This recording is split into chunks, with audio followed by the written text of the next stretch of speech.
I am Erin Patten, metaphysical master in a millennial age, and it is my life's purpose to guide you and organizations along an enlightened path.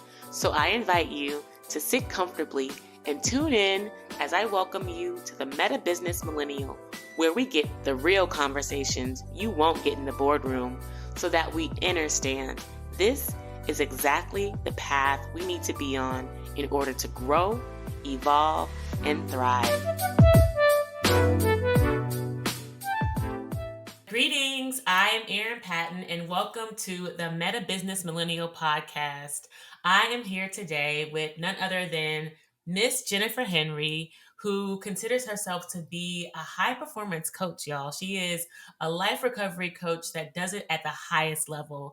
And we actually had a chance to chat before. And so I'm really, really honored and humbled that she can come back and join me to really share more about who she is, her life path, why she's such a badass, and why she can help you really recover your life. And without further ado, Jennifer, I really would love for you to just do a little brief introduction of who you are before we kind of dig into the meat and nitty gritty stuff. Absolutely. My name is Jennifer Henry. Everyone calls me Jen. I am a lifestyle recovery coach and also known as a high performance coach. And I help my clients connect to their authentic selves and to be able to show up fully and completely and create a sustainable life and career of serving others by making their own health, wellness, and happiness a priority in their lives. That's perfect. And, you know, when she was telling me about what a high performance coach is, it really resonated with me because, you know, I do a lot of work in the metaphysical, spiritual space to help activate people's potential and what they do. And in many ways, Jen does the same thing. You know, we're really just trying to empower people to live their best lives. And before we kind of get into the work of what you do, I would really love to understand more about where you come from, because I know that you have a very, very intriguing, interesting, dramatic, like cinematic life. Like I can't wait to make a movie about you or see a movie about you. But, you know, I would love to, you know, understand for our listeners, our watchers, our viewers to really hear from you, you know, where you came from and then kind of how you got to kind of where you are today. Absolutely. I always joke that I have a very colorful past. And if you haven't experienced it yet, that's okay because I've experienced it for you. Yeah. And yeah, so I was an only child. I grew up as an only child with both of my parents. I was lucky enough to have both of my parents.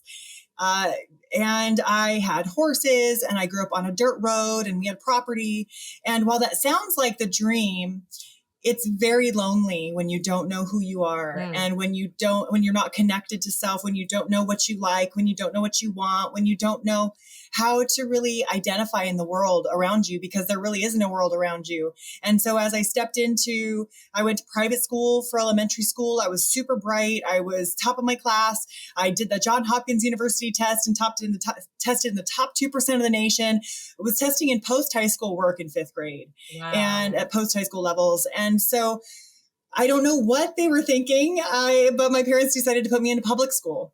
And I was so bored that I was pulling my hair out. I would literally know everything the teachers were teaching us. I could do homework in the beginning of class without thinking about it. I aced every test. And so I really didn't feel like I needed to be there. And so I wasn't. And so that was my first real memory of really disconnecting. I think I was always disconnected from self, but I think that disconnecting from my walk in life, disconnecting from my path, misaligning is really when it started, was in 7th grade. And so I would go hang out in the bathroom and I would hang out with the other kids that were bored in class, but they were bored for a different reason. Yeah. And we started hanging out and they taught me how to disconnect for real.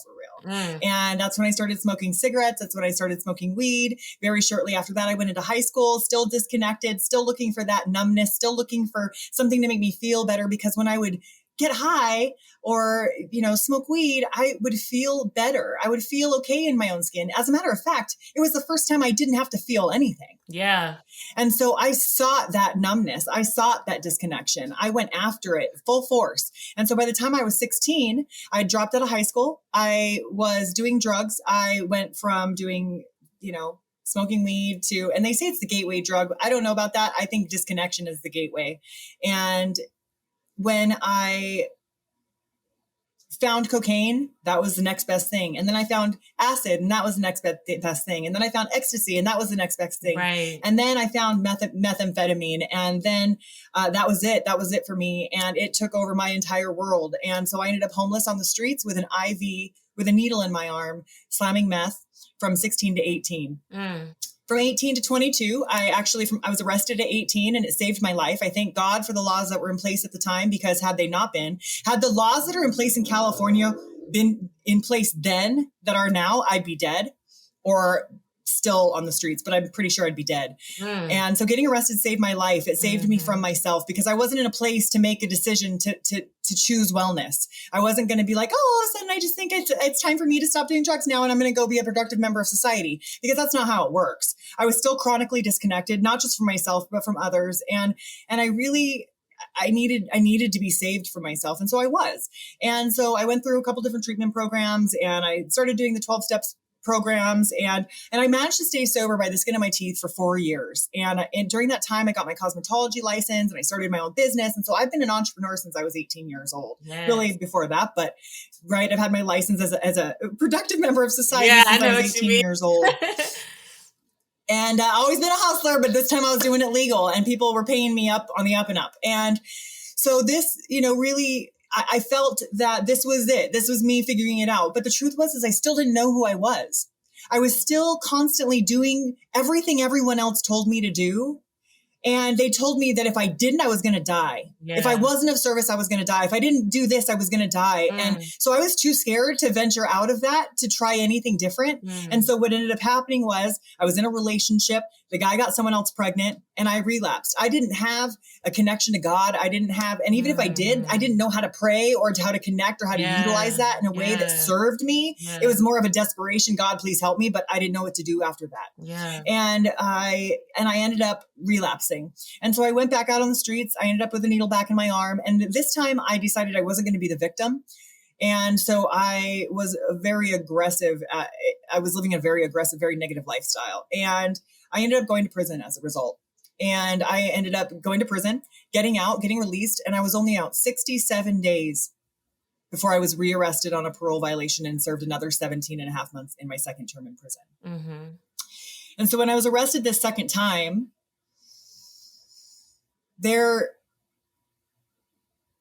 I'll tell a story if I may. Yes. I had this bunkie.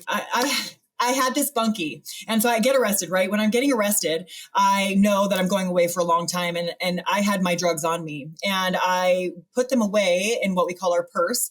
And if I need to describe that, it'd be like, think tampon, right? Yeah. And so I put my drugs away. I hide them on my person, in my body, and I get arrested. I get strip searched. At this point, I know all the cops. They're like, "What's up, O. Henry?" I don't know why they always called me O. Henry. That's what everyone called me. My last name is Henry, but they called me O. Henry, like the candy bar. And they're like, "Oh, what's up?" And they knew me when they were arresting me. They knew me when they were taking my fingerprints and booking me. And that I look back and I'm like, that is so sad. Yeah. Right. But it's a part of my story. Yeah. And so I got through booking. I got to my cell, and I meet my bunkie, my cellmate. And she's I'm 6'2", 6'2" tall, 300-pound Black woman with a shaved head. And she'd be known as a stud broad, right? Because there were stud broads, and there were femmes, and then there were the straight girls. And she and I got along real well for the first week I was there, because I came in with drugs, because I came in packing. And so she was able to introduce me to everyone I needed to know, and get me what I needed. I filled my canteen. I filled up with, shampoo, conditioner, body soap, snacks, treats, all the toiletries and necessities I needed until I could go shopping. And so we were close. We got real close, real quick, staying up all night at a time. And then the drugs, and we got along real well until the drugs ran out. And I was not someone that was very pleasant to be around when I was sober or not on drugs. And I didn't even want to be around myself. I mean, I had single-handedly alienated every single person out of my life, from my friends to my family. Even the drug dealers on the streets didn't want anything to do with me.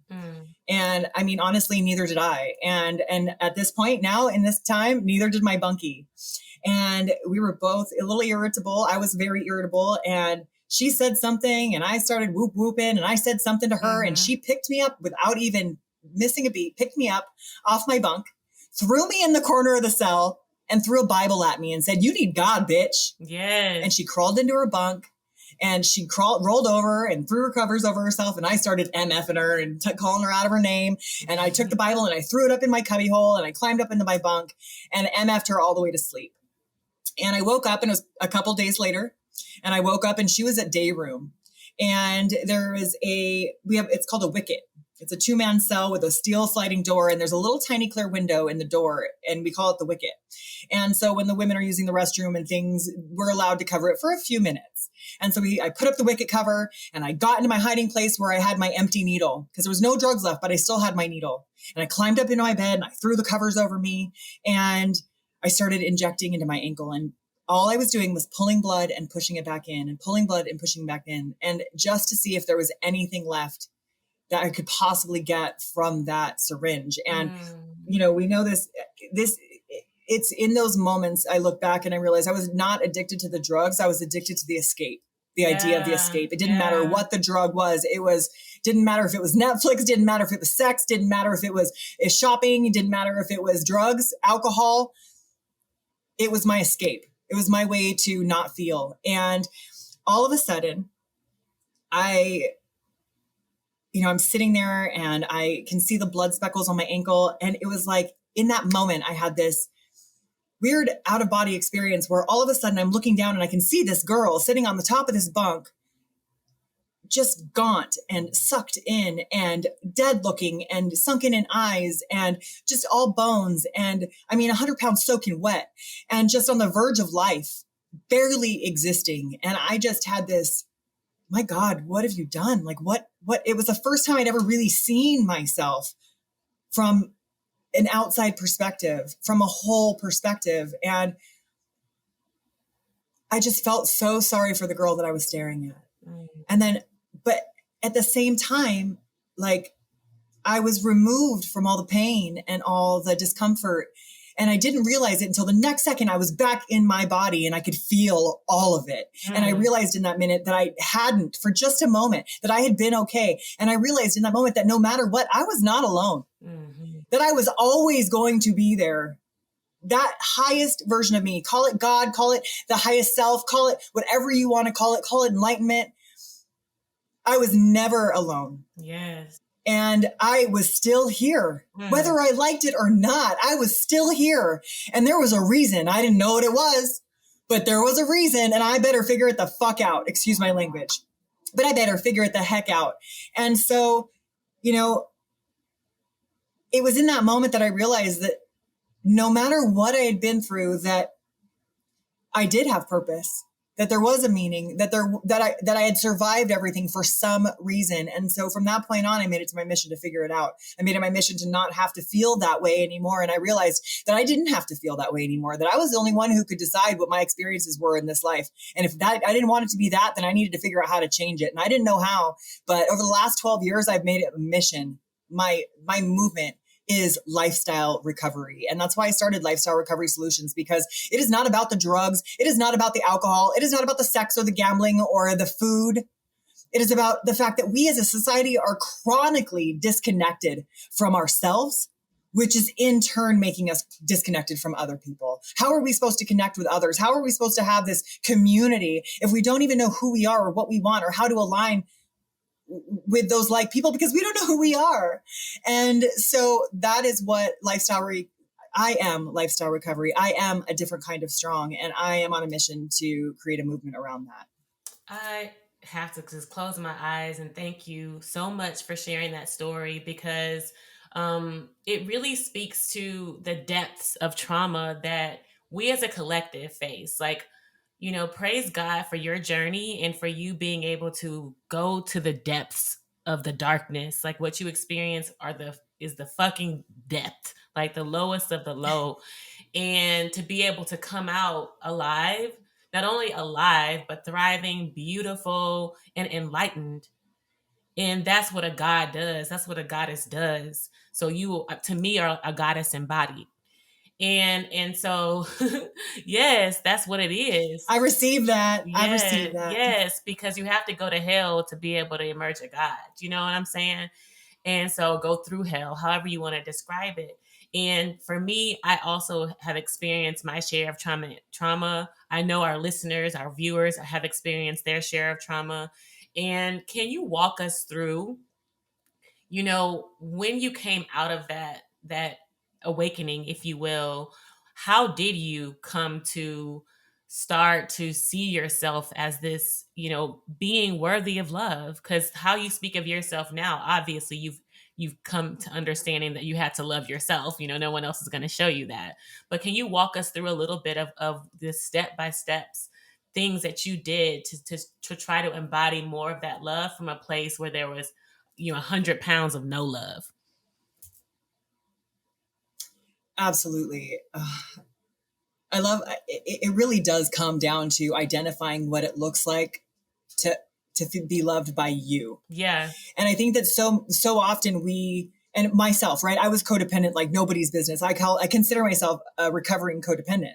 In my lifestyle recovery, codependency and perfectionism are my two. People pleasing and perfectionism and procrastination are the three pillars that I work on the most in my own personal wellness, because I didn't know how to say no. I didn't even know what a boundary was. All right. So I end up doing 17 and a half months. And while I was in county, during that experience, right, I knew that I had to do something different. I knew that if I just went to prison, I'd already been to prison and I got out worse than I went in, because I learned all the tricks of the trade. I learned all the mindset that I needed to be street, and I didn't want to be street anymore. I wanted to be a productive member of society. I wanted to feel good about the life I was living. And so, but I didn't know exactly what I wanted. I didn't know how to go about that. Like you said, I didn't know what the first step really was. And all I knew was that I had to start trusting my gut, and I had to start asking myself the right questions. And as I learned to ask myself the right questions and then honor the answer, regardless of how anybody felt about it. Mm-hmm. And so in the beginning of, I was in county and I actually had to fight for a rehab program because they don't offer that anymore. Mm-hmm. And so I actually was granted a state funded rehabilitation center for 6 months post release of my prison term. So when I was released, technically I wasn't released because I was still a ward of the state. And so they escorted me in a van from the prison directly to the rehab facility. And so I'm in this rehab facility. There's 60 women and multiple children. And I am not someone who's blessed to be able to have children. And yet here I was getting to live with all of these children that are being reunited with their mothers who are also straight out of prison. And so I'm living with 59 other women who are also trying to learn how to integrate back into society and figure out how to do life on life's terms. And we were all at different places in our program. And we would all start our day together and we'd all end our day together. But some of them had moved on to working or going to school. And for me, I was still programming 9 to 5 every single day. That meant that I got up in the morning, I did my chores or whatever I needed to do, ate breakfast, and then went and sat in a group room from 9 to 5. And I was, they're teaching us all this cognitive and behavioral therapy, dialectical behavioral therapy, and they're known as DBT, CBT, different types of therapies to help us identify our feelings and to help us to learn how to have emotional regulation. Yeah. Well, as someone who's been medicated, as a child, I was medicated because I was too much, right? I was considered too much. I had too much emotions. I was too loud, too crazy, too all over the place. And they didn't really have ADHD diagnosis 30, 40 years ago. They did, but it was not as common as it is today. Yeah. And you just sucked it up. Well, they had started at around 12 to medicate me because they decided that I was too much. So they decided to medicate me, said that I was bipolar. And so I didn't like their medication. And so I started using my own medication and I started self-medicating. Yeah. And that looked like drugs. Right. Because I could control those. I couldn't control their meds. And I didn't like the lithium. I didn't like the Prozac. I didn't like the, all the different ones, Depakote, the different things they had me on. And so when I got out of prison, though, I was on 7 different psych meds. And they were trying to teach me all this, how to deal with these feelings, but I didn't have any. They had successfully numbed me to the point where I didn't know how to identify these feelings. And I hadn't felt feelings in so long that even if I was off meds, I don't know if I could identify them in the first place. So, but what I knew is that, and so I checked in with myself, like, if I'm really going to get the most time out, if I'm really going to get the most out of my time here, I need to be able to feel. I need to be able to connect. And I couldn't do that when I was so numbed out. And so for me, my first step was having to fight with right? Go against the grain. Like, even though they said no, I had to keep fighting for my yes. What did I need to say yes to? What did I need to say no to? I identified the fact that I need to feel. And so they told me no multiple times because they said I was a risk to myself and others, and that it was a stipulation of my parole that I'd be on these meds. And so finally, the last time I went and they denied me, I went to the rehab. I went back to the rehab that afternoon. And that night was the night nurse, my favorite night nurse was on. And because I was on so many meds, I was a zombie during the day and then couldn't sleep at night. And so she and I were really close. I went up and I made her a cup of coffee, and I came down and I sat with her in our little room in the med room and stuff, and where we would sit and always talk. And she says, Mia, how did it go? How did it go at your appointment? And I said, you know what? It went so good. This is what we're going to do. And I laid out the whole the script, the regimen. And thank God I knew a little bit about what I was doing, because that could have been very dangerous. And I never recommend to go against medical advice, but I always recommend to do what you have to do to save your own life, no matter what that looks like. Yep. And so that's what I did. And so the next week or so, I was coming out of my skin. I was not okay. I was having a hard time, but I had to grin and bear through it. Mm-hmm. And one day, a few days in, I'm sweating profusely. My head's pounding. I'm shaking. My nervous system is shot, because at the time they still prescribed benzodiazepines. And so I was weaning off of benzodiazepines. And it was after programming one day, and we went to the rec room. And the rec room was this place where all the women came and hung out after the end of their work day or their school day or their programming day. And they were talking on the phone and watching movies and reading books and writing letters and playing card games. And I look over, and there's this old treadmill in the corner of the rec room. And there was some stuff hanging off of it. And I asked a couple of people about it. They didn't know anything about it. So I went over and I started it, and it worked. And so I got on it. And this old treadmill was something to be reckoned with, because it was loud. It smelled. And if you've ever heard the screech of an old belt on something, especially an old treadmill, it sounds like you're murdering a cat. Super loud. The girls on the phone were yelling at me, get off that thing, get off. And I almost got into physical altercations multiple times because I was not getting off that treadmill. Come on now. I didn't know what called me to it. Yeah. I didn't know what it was that I just knew I needed to move my body, and I couldn't go outside and do it. Yeah. Right. I was either going to run for the hills and run and go get loaded, or I was getting on that treadmill. And that day I made the choice to get on the treadmill, and it saved my life, because I got on that treadmill every single day for the rest of my stay there. And when I started being able to go home, I would run at home. And so by the time I got out, I had started developing this movement pattern, right? This purposeful movement habit, this non-negotiable of every single day, I got to move. I don't care what it looks like. I don't care how it happens. I got to move. And, that's shifted over the years. But in the beginning, I noticed that while everybody else was falling apart around me that I had gone to this program with, I was still doing it. Yes. I was still living a healthy life. I was choosing health. I was choosing life. I was choosing wellness. I was choosing happiness. I was choosing exercise. I was choosing healthier foods. And I started to teach myself what that was doing. And little did I know back then, but I was practicing functional nutrition, and I was practicing functional medicine. And,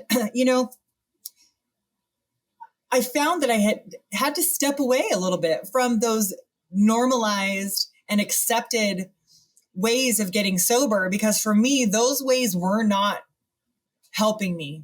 It didn't help me to go at 7:30 at night and drink a pot of coffee and smoke a pack of cigarettes and eat a half a sheet cake.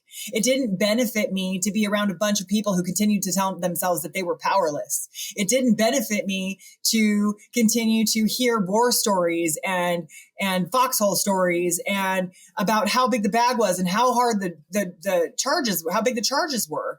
And while I know that there are meetings and programs out there that absolutely have amazing recovery, and I have met some amazing people in 12-step recovery, I needed whole health recovery. And that's not something I was experiencing through the 12 steps. And so that's what lifestyle recovery really is whole health recovery, mind, body, and spirit, body included. That means that if I'm in recovery, that means I'm not numbing out with food. That means I'm not numbing out with your friend's husband. That means I'm not, spreading rumors and drama and talking about everybody and comparing myself and having the scarcity mindset, which is what I was legitimately finding most of in these in these circles. And so I knew I had to create a new circle. And they say, if there's a book out there that you can't find that you need to read and it's not there, you got to write it. And so I did. And so I've now written the book. And so now the book is coming out, we're hoping end of April, if Yes. anything at the late. Yeah. So pre-launch, no matter what, is happening April. But hopefully the hard launch will also be in April as well. So the book's coming out called A Different Kind of Strong, and it's Mastering the Art of Lifestyle Recovery. And so it's going to break down the 6 steps that I've learned, the first piece being connection, the final piece being accountability, right? Who am I being in this moment? Right? What am I experiencing in this current moment? And do I like it? If so, awesome. If not, what am I going to do to shift it? Right? Am I in alignment with where I want to go? Am I in alignment? Am I surrounding myself with the people? Am I looking at my schedule? Is my schedule aligning? Are my actions aligning with where I want to go? My balance in my schedule during the day, my energy throughout the day. Am I focusing enough energy on the areas of my life that keep me well and whole? Yes. Am I honoring my yeses and nos? Am I saying yes to the things that serve me and no to the things that no longer serve me? And am I being honest with myself? Am I being authentic? Am I holding myself accountable to being my most authentic self? Am I being honest with myself so that I can be honest with other people about what I really need and want in my life? Because if not, guess what? I'm not going to be in alignment. I'm not going to be able to stay connected to my current experience because it's going to be so uncomfortable. When we're off track, it feels like it. Right? Yeah. When we're off track and we're not making decisions that serve us, we can feel it. And sometimes it's so painful that we think that if we take a step in the right direction, that it might hurt. That might hurt too. It's gonna choose your hard. Choose your hard. You're either going to be unhappy and miserable, living a life of inauthenticity and people pleasing and perfectionism, trying to make everybody else happy, or you're going to choose what actually is meant for you. Yeah. Right. And yeah, that's going to upset a couple people. And that's okay. Because one of my favorite sayings is it's old. But those who mind don't matter. And those who matter don't mind. Right. I love that. Those who matter don't mind is a word, because that's something that I've had to experience, is because when you're operating in that space of lack, in that space of people pleasing, it's all about the transaction. Like, it has to matter for it to be meaningful. And when you're able to meet that first friend or that first mentor or that first coach that actually cares about you, regardless of who you are, or no matter how much you fuck up or anything like that, then it really shifts how you engage with the world. But first, like you said, that shift happens within. Like, first you had to give yourself that grace, and then now you meet someone else that extends that grace to you, and then you're like, why would I ever settle for the bullshit if I'm able to have the real shit, you know? And so I think that's a word. So thank you so much for saying that, because I know a lot of people out there need to hear that, especially going through trials and tribulations such as you. And I want to lift up, especially how you say that recovery, whether it's from addiction to drugs, sex, working too much, whatever the addiction is, it takes a holistic approach. A lot of people, go the intellectual route, which was my path. Like, I got 4 degrees, 2 of them from Harvard. Like, like everyone in the world needed to know how fucking smart I am. Okay. Like, that's how it was for me. But like, at the end of the day, like, you also need you have the mind, you have your body, and you have your soul. So in many ways, I compromise in what people may call sell. I didn't quite sell my soul, but like, you're losing part of your soul when you really over index for these other aspects of your being. So let's talk a little bit more about how that balance came about for you, that mind, that body, and that soul, because you talk about kind of like your workout and the recovery, but let's bring in a little bit more of that soulful spiritual aspect into how you operate. Absolutely. And so, the 6 steps I kind of talked about, I touched on them a little bit just now. It really is like an order of operation for me, because it's something that, yes, I can take anywhere from an hour to teach it, or I can take anywhere from 6 months to teach it. It depends on the depth that we do, right? But really what it comes down to is I can do it in a few minutes in my head. Just like, you check and make sure that you have, when you're walking out the door, did I grab my keys? Did I grab my phone? Did I grab my purse? Did I grab my lunch for today? Did I schedule that call? it's kind of the same thing with the steps for me and that's why I developed them. What's going well right now? What's not going well? And in my head, what's not going well will immediately always pop up. And then okay, what do I want to be experiencing instead? That's the alignment piece. What do I want to be experiencing instead? And so, for example, this came up with my career path multiple times throughout the last 10 years. I thought for sure that my path to saving lives was being a personal trainer. I thought that if I could get you confident in your skin, if I could get you strong and feeling good in your body, that would solve all your problems, right? Because I knew the other answers. I knew that it helped with mental health. I knew that it helped with depression. I knew that it helped with all the different things. But that's not why people necessarily come to you. They come to you to look better, right? And so knowing business, you sell people what they want and actually give them what they need. And so that's what I did for the first 7 years. I really loved being in the gym, encouraging people. I had a boot camp that I ran 6 days a week. I ran 8 sessions, 6 days a week. And I really enjoyed cheering on my clients and getting in their head and saying things like, that's all right. These are your results. I get mine. Yeah. You do what you want. These are your results. I get my results. Yeah. So, and I would be in their heads, and I didn't realize that that's really where the magic was happening. But at the time, I just realized it was because I was helping them become physically strong. Mm-hmm. And at the time I was also competing. And so when I'd be walking through, I started working out, right? And I had just gotten out of rehab. I had been in prison. I'd lost about 20 pounds and I was really feeling good. And I'd be walking through the grocery store, and mind you, I was still doing hair. And someone would stop. I remember someone stopped me. Oh my God, what do you do? And I was like, oh, I do hair. And they're like, no, I mean, like, what do you do for these? And I was like, you mean bicep curls? I do bicep curls. And they're like, oh yeah. So are you a trainer? And I was like, no. They're like, oh, do you compete? I didn't even know what they were talking about. I didn't know anything about fitness competitions or anything. So of course I started going and looking it up and asking questions. And I was like, oh, I could do that. And so I looked up a diet online and I hit up a friend of mine who had a supplement shop, and we tweaked the diet for me. And next thing you know, I'm 8 weeks out from a show, and I put myself on stage all by myself multiple times before I ended up getting a coach. And I got addicted to it 100%. I fell in love with the idea of changing my body based off of the food I ate. And everybody wanted to know, hey, Jen, what can I do to get those abs? I want your abs. What can I do without having to change my food? And I'm like, I don't know. But if you figure it out, let me know, because we'll be billionaires, because nobody knows unless you go in, right? You can't buy yourself a healthy body. Yeah. You just can't. You can buy yourself a fit looking body, but you can't buy fitness. You can't buy health. And that was something that, I really realized was I was missing the mark. People would come up to me and they'd say, oh my God, I want to look like you. I want to be healthy.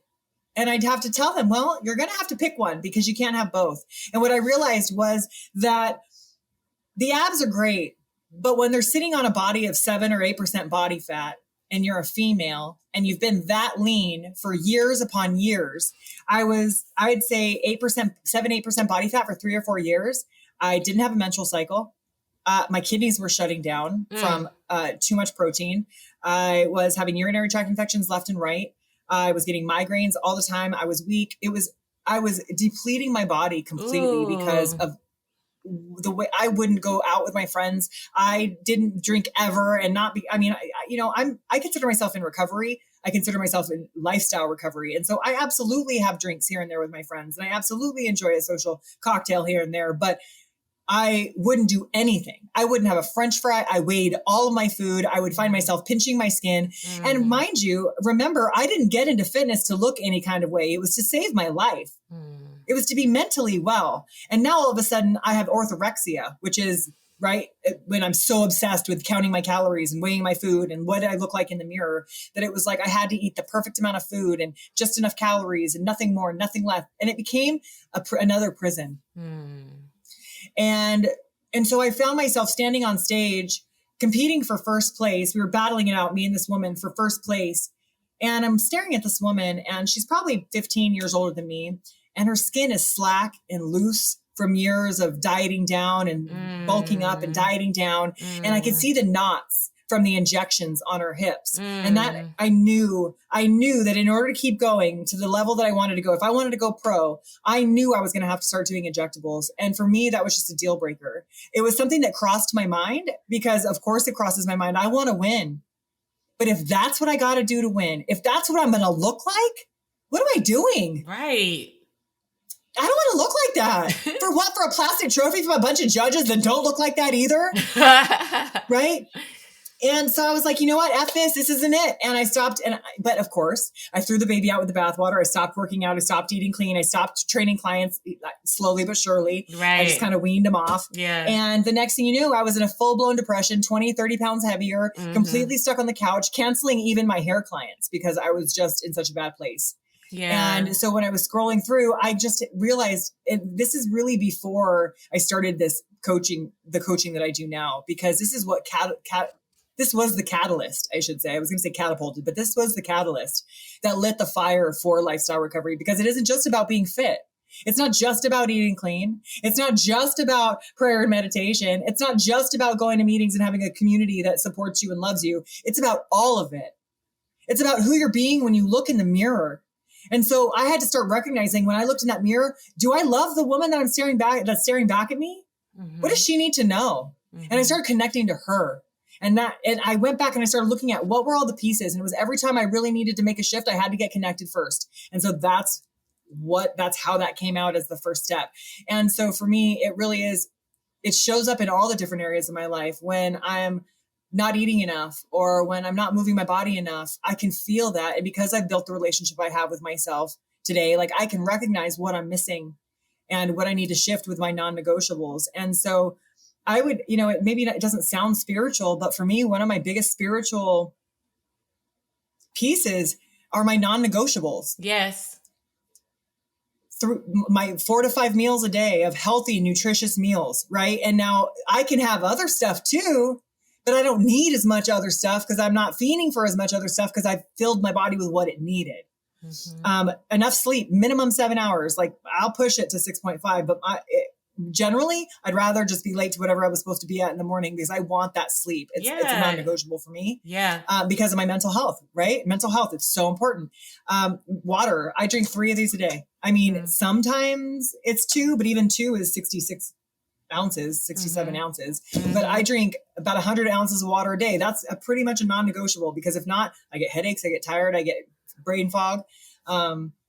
And then what's another one? And purposeful movement. Yeah. Even if it's just going for a walk around my block, like I have to get out and get fresh air and get movement. And so, if I spend a lot of time on my computer doing work and stuff, and there's times when I'll notice that I haven't been outside yet that day. Maybe my husband took the dogs for the walk that morning because I was on a call or something. And so I will purposefully close everything down, just go for a walk around my block just to get air in my lungs, just to feel good. And I know some people have the walking desks just to get them moving their body. And I feel like that's one of the biggest pieces. And, my meditation is generally when I'm moving. It's either when I'm stretching or doing some kind of a body weight movement or when I'm exercising, because it's very difficult for my brain to be still and quiet when I'm not moving my body. And something interesting that I heard about yoga was that, yes, yoga is absolutely, contributes to strengthening your body and, and peacefulness, but really, it was created to keep the mind and body busy so that the spirit could be present. Yes, period. And I love that you share your tips that people wouldn't normally attribute to spirituality, because everything that you've listed is exactly what you do to connect back to your soul. Because at the end of the day, it's all about just connecting to you. Like, for those that, believe in God, believe in Allah, source, that connection is within us too. As within is so without. And when we're going for a walk outside, like getting outside in the sun, I mean, the sun gives us life. Come on now, if we aren't getting into the sun, how can we have our life?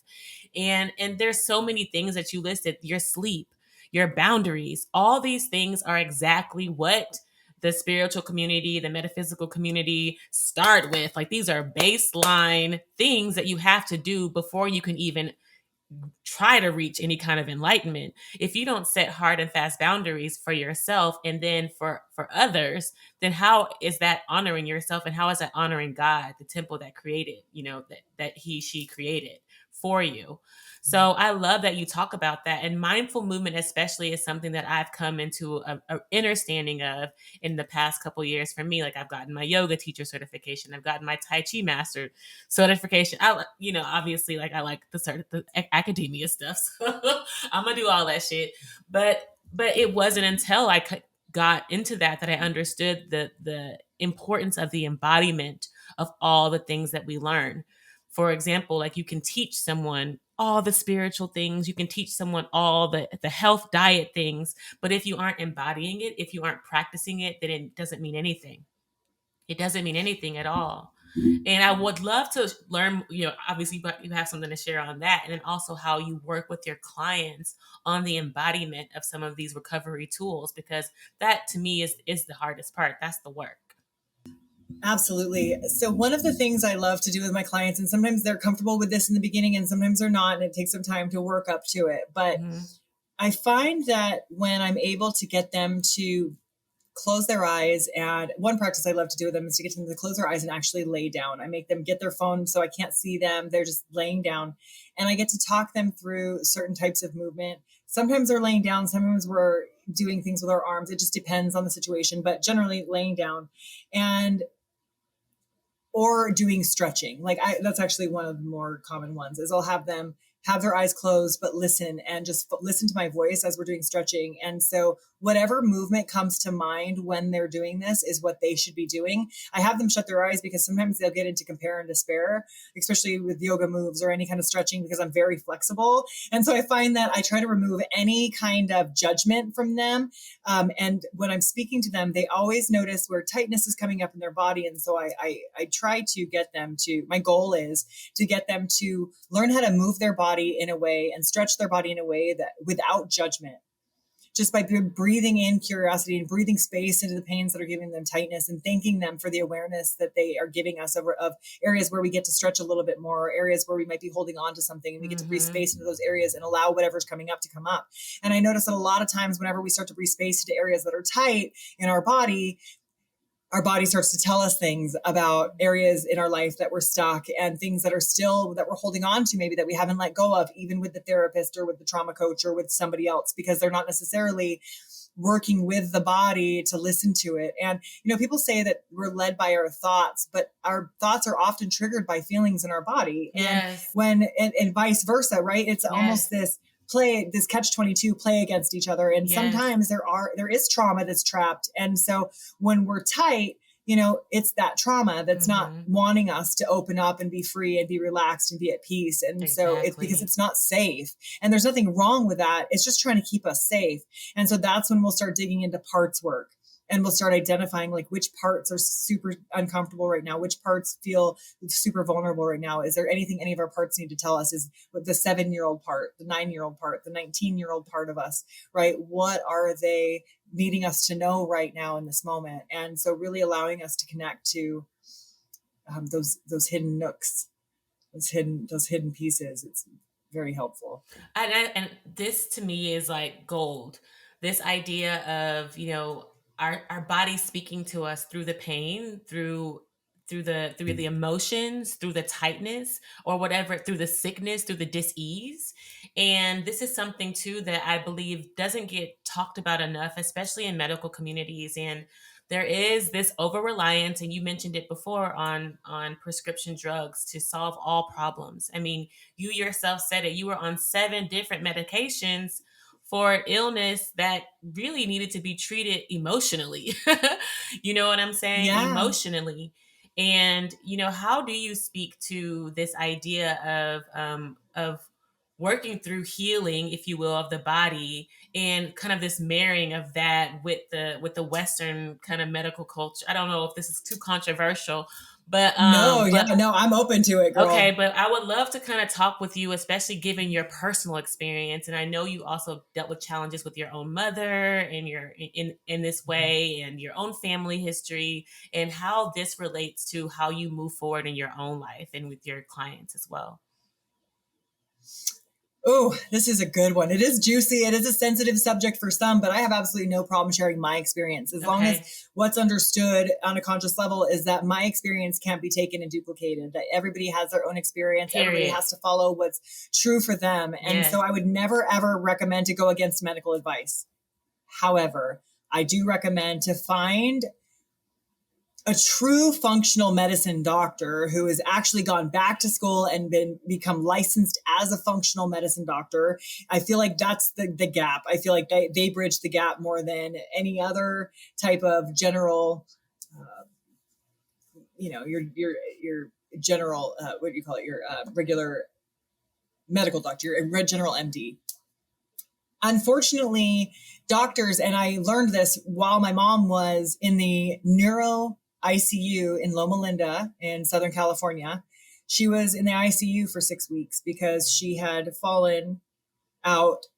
She had relapsed on alcohol again, and we didn't know. And she was detoxing and fell out and had a seizure as a result of her alcohol detox. And she aspirated, meaning during a seizure, she vomited and inhaled it. Mm-hmm.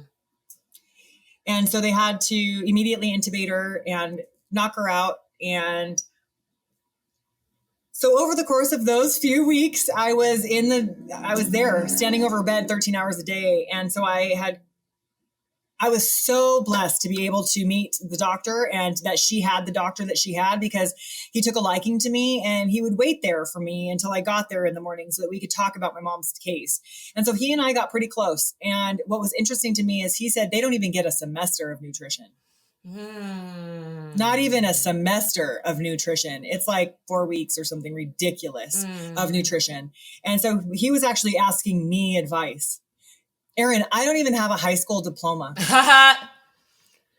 And this ICU doctor, this neurology department ICU doctor is asking me if he should do keto or not, keto or low carb. And I'm thinking, and then the plates of food started coming in once she started healing up and she could start eating and we would start practicing food. It was not food. It was not food. It was this processed, I could smell the sodium, the like packaged, like powdered food, like the powdered potatoes and like, girl, I can't, I get so upset on every level when I think about how disgusting our medical system is right now.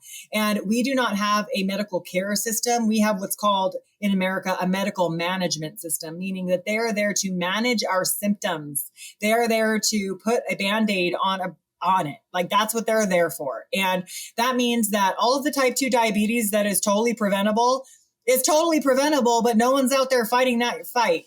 During COVID, no one was out there saying, hey, shut down McDonald's, right? It's like, where were the people who were fighting for common sense? Where were the people? Well, we were out there. I promise we were out there. Yeah, we were out there, but they don't listen. We were out there. They don't listen. We were too woo-woo. We didn't know what we were talking about. And it's like, yeah, but we're not the ones dropping dead from heart attacks right now. Right. And so there, what COVID took was chronic inflamed patients. Yes. Chronically inflamed people. Yes. If you are chronically inflamed, right? If you have a chronic inflammation type disease, you are absolutely subjected to, or you are absolutely critically at risk for dying of COVID. Why? Because it was an inflammatory virus.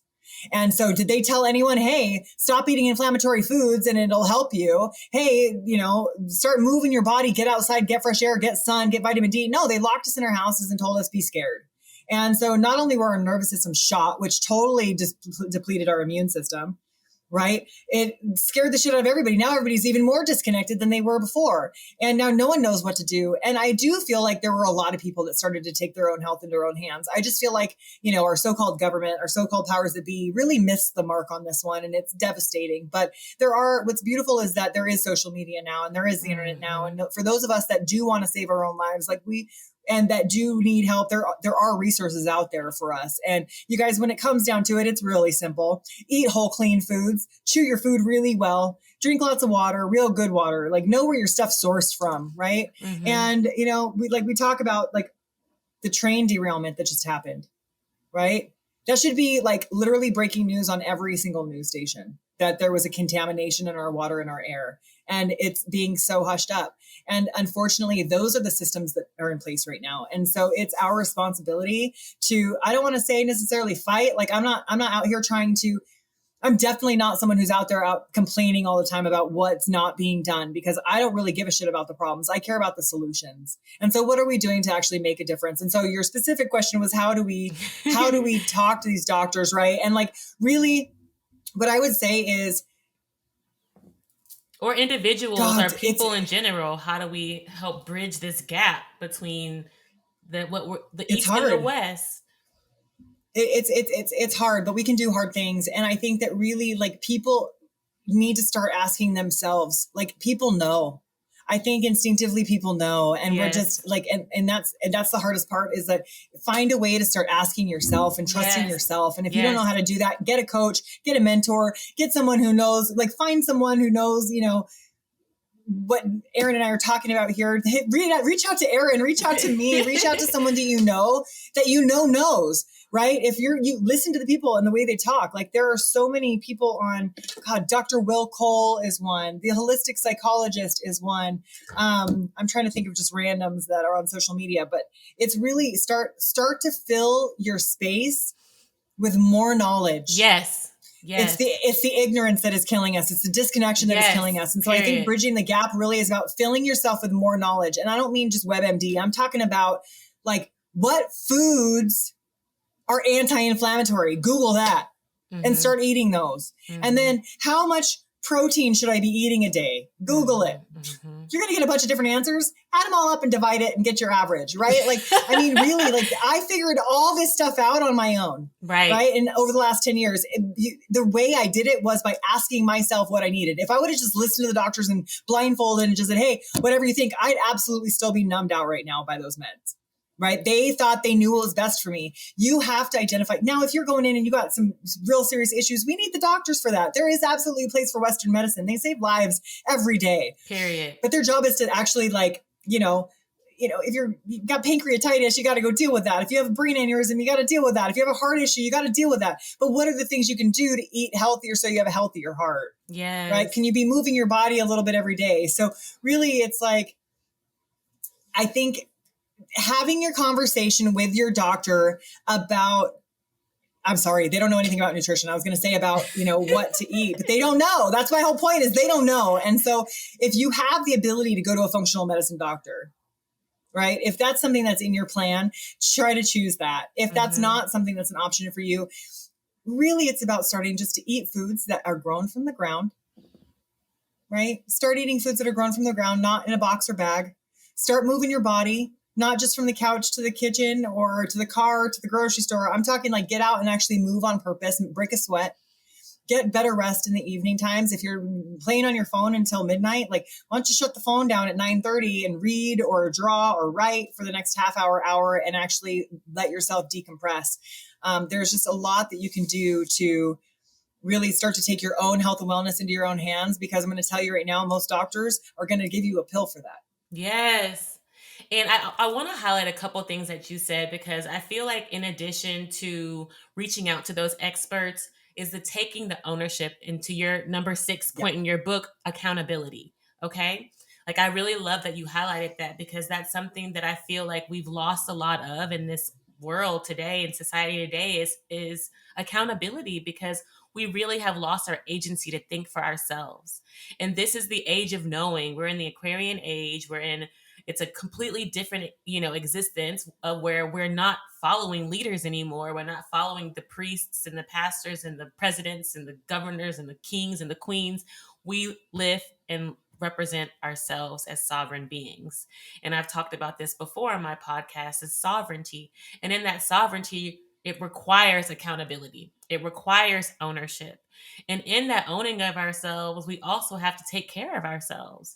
And you brought that up too, is it in taking care of ourselves is, what do I know? Like, if I only know what the medical doctors have told me, what can I learn over here?